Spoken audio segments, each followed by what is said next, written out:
me he dado el tiempo para poder redactar un texto que pudiera leer frente a ustedes como lo han hecho quienes me han precedido en la palabra. Porque lamentablemente estamos en un escenario, ¿no? Y esto ya es una tradición se ha entrado mucho incluso en el sistema universitario boliviano, de que ya los expositores no leemos un texto preparado para la oración. Es más, en algunas ocasiones escucho algún comentario que daría mayor relevancia a alguien que viene, como es mi caso, en ese caso, a hablar sin haber preparado ningún texto en particular, frente a personas que se han dado el tiempo de redactar.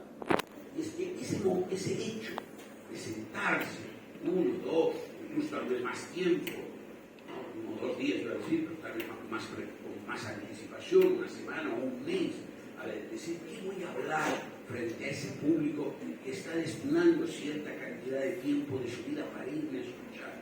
Y de poder decir algo que pueda ser relevante, informativo, lo que sea de utilidad, por lo menos de mera satisfacción estética en el lenguaje para ese público.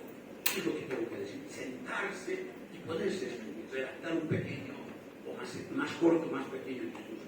Eso tienen ustedes que darse cuenta que es algo que primero, lo ha mencionado el doctorado, supone respeto al auditor, primero. Y en segundo lugar, algo que no es menor, supone un mejor control del tiempo por parte del expositor. Porque tienen ustedes suelen haber personas que tienen dificultades para controlar el tiempo que hablan, pero cuando hay un texto escrito al cual la persona que habla se somete, entonces ese problema se diluye en gran manera. Entonces, por eso les decía, yo les voy a pedir disculpas porque no me he dado el tiempo en los días anteriores de poder preparar un texto escrito que pudiera leer como lo han hecho mis predecesores. Creo que es un texto que lamentablemente se ha vuelto poco frecuente en nuestro sistema universitario y que yo quiero valorizar ante ustedes el día de hoy. Bien, ahora, entrando al tema de Adam Smith, ¿no? Adam Smith es un autor, digamos, que parecería ser, estamos hablando ya de más de 200 años de la publicación de su obra, que parece que estuviera ya sumido en las brumas del pasado y que por lo tanto, en una mentalidad moderna, ¿para qué voy a leer eso? No debería destinar mi tiempo a leer libros de microeconomía, macroeconomía mucho más actualizados, o formarme más en cuestiones de técnicas estadísticas, econométricas, cuestiones diferenciales, de cuestiones diferenciales estocásticas, teoría de probabilidades, etcétera, con las cuales el economista moderno en su proceso de formación de pregrado y posgrado son las en las que se deleita. Yo creo que no. Yo creo que no, porque mal que mal la historia del pensamiento económico es todavía, creo yo, muy importante en la formación de los economistas, de la misma manera que el conocimiento de la historia de una disciplina es importante para cualquiera de sus autores. En la historia de la ciencia, fíjense ustedes, hay momentos clave que es cuando una disciplina, o sea, una reflexión sistemática sobre un tema alcanza un grado de madurez. Eso implica que no es alguien que lo hace por primera vez, sino que ya ha habido un proceso. Pero ese proceso culmina, reitero, cuando ese proceso de reflexión se ha vuelto sistemático y se establece claramente un ámbito del conocimiento humano, lo que normalmente llamamos ciencia, lo que supone la definición de dos aspectos fundamentales. El primer tema es el objeto de estudio. ¿Qué es lo que estudia esta disciplina, esta rama del conocimiento, que es lo que normalmente llamamos esta ciencia? Y el segundo elemento es la metodología. ¿Cómo lo va a hacer? ¿Cuál es la lógica? ¿Cuáles son los procedimientos mentales y de análisis que van a permitir que ciertas proposiciones se vayan conjugando para precisamente constituir esta disciplina? Y fíjense ustedes, cuando uno empieza a reflexionar sobre esas cosas, no es pues algo que aparece cada día. Fíjense, no es gratuito que, por ejemplo, las dos primeras ciencias que logran ese estadio de madurez son primero la lógica y luego la geometría. Y estamos hablando de logros del pensamiento humano que se logran en la antigüedad griega, cuando Aristóteles logra formalizar las ideas en la lógica, en un libro que se llama El órgano, y luego cuando Euclides publica el famoso texto de los elementos de geometría. Esos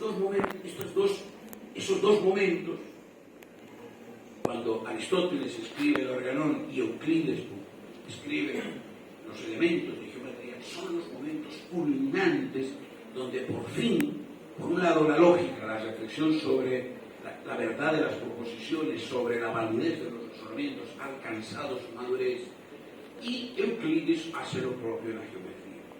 No es gratuito que estamos hablando de dos ciencias formales, porque la aproximación al mundo empírico, al conocimiento del mundo fáctico, va a venir después. Pero es tan importante el logro de estas dos disciplinas que la geometría Euclides va a dominar todavía 2 milenios, y lo mismo más o menos va a ocurrir con la lógica aristotélica. Ahora bien, ¿en qué momento los seres humanos, por lo menos en el mundo occidental, logran enfocar su mirada al mundo en el que vivimos, nos movemos y somos, y logran plasmar ese conocimiento en disciplinas científicas?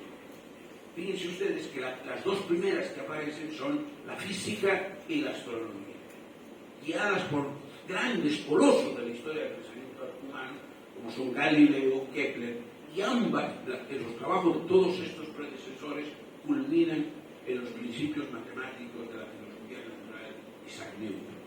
Y va a ser un libro fundamental porque va a ser la referencia para muchos pensadores que vienen después, incluido Adam Smith. Y el siguiente, ese es el mundo de la naturaleza. En ese ámbito van a tener que pasar 200 años hasta que Darwin publica el origen de las especies, que es con el cual prácticamente nace, en mi opinión, la biología moderna. Y en el ínterin, en el medio, entre la gran obra de Newton y la gran obra de Darwin, está la riqueza de las naciones. Un libro, en mi opinión, importantísimo en la historia de la ciencia, no solamente en la historia de la economía, en la historia de la ciencia. Ahora bien, ¿qué es lo que con tanta precisión podemos identificar que establece Adam Smith? Adam Smith establece el objeto de estudio de esta rama que hoy llamamos economía. Por supuesto, no era economista, porque la economía no existía como tal. Lo que había era la filosofía moral, ¿no? Ese era el ámbito de la reflexión, ¿no?, sobre la conducta humana. Entonces no podía ser de otra manera, en mi opinión, que un filósofo moral, que es aquellas personas que estaban dedicadas a reflexionar sobre la conducta humana, los que tenían de donde tenía que salir las ciencias sociales en general, las ciencias humanas y particularmente la economía.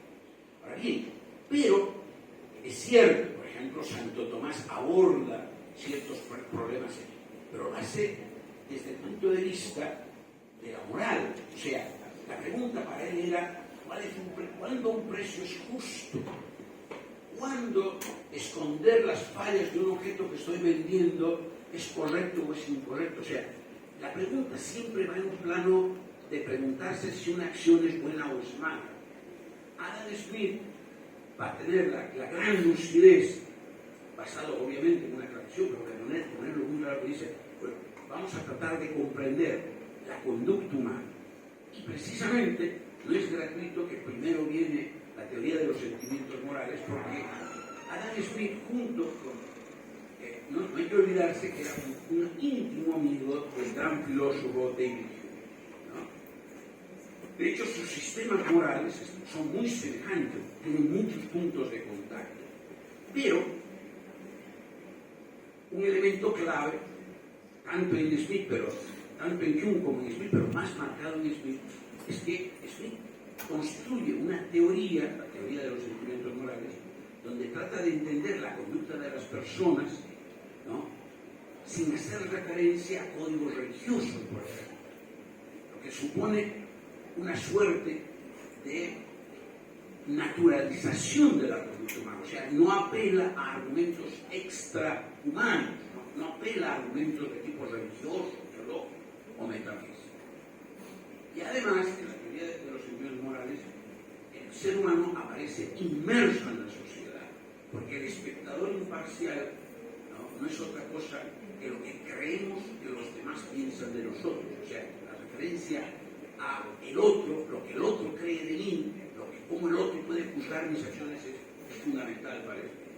Entonces, en ese contexto hay que ponderar adecuadamente, me parece, la obra de Fichte, que es el que sistematiza el conocimiento económico y le va a dar la forma para que surja la economía como disciplina académica moderna. Ahora bien, ¿cuál es el método que utiliza Smith? Ahora bien, aquí